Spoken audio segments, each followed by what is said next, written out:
Nosso estudo de hoje está no Evangelho de Mateus, capítulo 10, versículo 34. Não cuideis que vim trazer a paz à terra. Emmanuel vem comentar na lição 5 do Seara, do Ceifa de Luz, a lição da espada. Não vim trazer a paz, mas a espada, disse-nos o Senhor. E muitos aprendizes prevalecem-se da feição literal de sua palavra para estender a sombra e a perturbação. Valendo-se do conceito, companheiros inúmeros consagram-se ao azedume no lar, conturbando os próprios familiares em razão de lhes imporem modos de crer e pontos de vista, vergastando-lhes o entendimento ao invés de ajudá-los na plantação da fé viva, quando não se desmandam em discussões e conflitos, polemizando sem proveito ou acusando indebitamente a todos aqueles que lhes não comunguem a cartilha de violência e de crueldade. O mundo, até a época de Cristo, legalizara a prepotência do ódio e da ignorância, mantendo-lhe a terrível dominação através da espada mortífera da guerra e do cativeiro em sanguinolentas devastações. A realeza do homem era a tirania revestida de ouro, arruinando e oprimindo onde estivesse as garras destruidoras. Com Jesus, no entanto, a espada é diferente. Voltada para o seio da terra, representa a cruz, em que ele mesmo prestou o testemunho supremo do sacrifício e da morte pelo bem de todos. É por isso que seu exemplo não justifica os instintos desenfreados de quantos pretendem ferir ou guerrear em seu nome. A disciplina e a humildade, o amor e a renúncia marcam-lhe as atitudes em todos os passos da senda. Fragelado e esquecido entre os escárnio e a calúnia, o perdão espontâneo flui incessante da alma para somente retribuir bênção por maldição, luz por treva, bem por mal. Assim, se recebeste a espada simbólica que o Mestre nos trouxe à vida, lembra-te de que a batalha instituída pela lição do Senhor permanece viva e rija dentro de nós, a fim de que, ensarilhando sobre o pretérito a espada de nossa antiga insensatez, venhamos a convertê-la na cruz redentora, em que combateremos os inimigos de nossa paz, ocultos em nosso próprio eu, em forma de orgulho e intemperança, egoísmo e animalidade, consumindo-os ao preço de nossa própria consagração e felicidade dos outros, única estrada suscetível de conduzir-nos ao império definitivo da grande luz. Em outra oportunidade, Emmanuel fez uma comparação maravilhosa. Ele diz que o cristianismo representa a espada, mas virada para o chão e cravada no chão, ela toma a forma de uma cruz. Tem uma passagem no Evangelho em que realmente Jesus ele fala que não veio trazer a paz, mas veio trazer a espada. E, para quem estuda a doutrina espírita, tem um capítulo no Evangelho segundo o Espiritismo que é intitulado Estranha Moral e que se dedica a pegar esses versículos que podem dar margem a interpretações diversas, fazendo a interpretação que conveniente com o objetivo do Evangelho. Jesus, quando vem falar que não veio trazer a paz, mas veio trazer a espada, ele quis dizer que o seu o Evangelho, a Boa Nova, é totalmente revolucionária para todos nós. Que conforme você começa a estudar o Evangelho, você vai se defrontar com novas posições e vai ter até o trabalho, uns de estarem ajudando os outros, de alguma maneira, os que convivemos, né, para a gente poder interpretar melhor e entender melhor. Por exemplo, vamos usar alguns exemplos aqui. Eu já contei uma vez, há muito tempo, num desses estudos, que uma vez eu estava dormindo na casa da minha sogra, quando de repente, 5 horas da manhã, a gente ouve uns gritos de socorro vindo da rua. Uma mulher estava saindo para trabalhar e, por algum motivo, um rapaz passou por ela e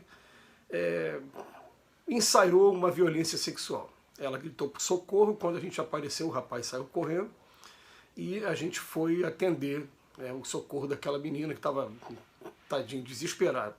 Todo mundo de pijama, de camisola na rua, você imagina a cena, né? Aí o que acontece? Isso, vem duas pessoas numa moto e perguntam o que aconteceu. Quando foi dito, eles saíram de moto e não levou 15 minutos, eles voltaram com um rapaz que tinha tentado agarrar a menina. Confirmaram, é ele? É. E aí eles começaram a bater no rapaz no meio da rua. Eu, naquele momento, eu interrompi aquilo, falei, pô, pelo amor de Deus, vocês vão fazer isso aqui, cara. Tu quer fazer a coisa certa, vamos levar para a delegacia, então, vamos levar aqui perto, né, para evitar até um um homicídio ali na nossa frente.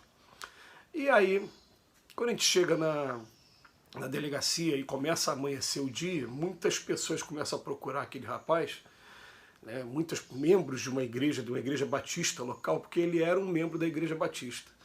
E as pessoas estranhando, falando, mas ele, como pode? E a gente começa a perceber pelo número de pessoas e pela reação das pessoas que aquela atitude não é uma atitude normal naquele rapaz. E aí o que acontece? A conclusão da história é que ele havia ido para uma festa e colocaram uma droga qualquer na bebida dele, essas drogas que não têm gosto. Quando ele tomou aquilo, essa droga despertou nele algum instinto primitivo, ele acabou cometendo aquele fato que ele vai responder, ele, com certeza ele ficou preso, enfim. E depois a gente conversando na mesa de jantar por 2 dias seguidos, né, a gente conversando sobre o assunto, a gente ficou falando, né, ainda no calor do acontecimento, as opiniões eram de que ele deveria sofrer a pior das consequências. Eu falei, peraí, será que é isso que Jesus ia querer? Vem cá, e se fosse teu filho? Como é que seria se fosse teu filho? E aí o debate começou a tomar um outro caminho. Por quê? Porque pessoas que estudam o Cristo, têm a preocupação de estudar o Cristo, de frequentar uma religião, têm opiniões completamente diferentes, porque ainda não conseguiram assimilar esses conceitos e trazer para a sua vida. Como é que Jesus agiria se estivesse no nosso lugar? Vai ter confronto, e esse confronto durante algum tempo, ele foi físico. Ele, quando não é físico, ele é verbal, e muitas das vezes até por pensamento também, porque às vezes a gente se cala porque sabe que a discussão não vai levar a lugar nenhum. Mas ninguém consegue também convencer a gente, né? Fica aquela discussão por pensamento, confronto por pensamento. Mas a espada, ela está presente sim, ela vai estar presente enquanto estivermos no aprendizado do Cristo. E quando a gente aprender totalmente o que o Cristo veio para ensinar, aí sim a gente vai estar mais tranquilo com relação a essa questão da espada. E ele vem falar aqui pra gente que tem gente que gosta de interpretar literalmente aqueles textos que incitam o contrário ao amor, o contrário ao respeito, né? Então ele vem falar assim, valendo-se desse conceito, teve gente que começou a ter o azedume no lar, conturbando os próprios familiares, querendo violentar o ponto de vista deles, e não é violentar, o tempo todo é chamar a razão mesmo. É isso mesmo? Olha, a minha razão e o meu senso de justiça apontam para um lado, mas o Evangelho de Jesus aponta para o outro. Qual que está certo? É o nosso ponto aqui de vista, é o ponto fica a reflexão e acabou, e não tem que ficar, né? Tá bom, agora vamos respeitar, vamos dar tempo ao tempo, porque o fruto tem momento de amadurecer, e se você resolver usar o fruto antes do tempo, você já sabe o que vai encontrar. Você vai encontrar um fruto verde ainda, um fruto que não vai estar com aquela sabor maravilhoso de um fruto maduro. Tá? Então tem que esperar a coisa acontecer. Então ele até completa no Evangelho, ele fala assim, ó, não pensem que vim trazer a paz, eu vim trazer a espada. Porque onde tiverem 5 membros da mesma família, 3 ficarão contra 2, 2 contra 3, pai contra filho e filho contra pai. Eu presenciei uma cena agora recentemente de um senhor que é avô e que ele se aborreceu no trânsito e já ia tomando algumas atitudes que os netos pararam e ficaram, não faz isso não, vô, não faz isso não. Chocou aquelas crianças o comportamento do avô, que ainda é baseado no comportamento da geração dele, de tirar satisfação, de não levar desaforo para casa. E aquelas crianças ficaram... Vai ter, sim, choque entre os familiares. Mas esse choque é para quê? É para o nosso esclarecimento, e Jesus deixou bem claro lá no Evangelho, né, que é necessário que hajam escândalos, mas ai daqueles que provocarem os escândalos. Então, fica aí a reflexão para a gente, de que essa espada, na verdade, é a espada vamos botar, a falta ainda de sintonia total com o Pai durante o período de aprendizado. Mas a espada que o Cristo simboliza é a espada voltada para o chão em forma de cruz. não violência. Que Jesus nos abençoe hoje e sempre.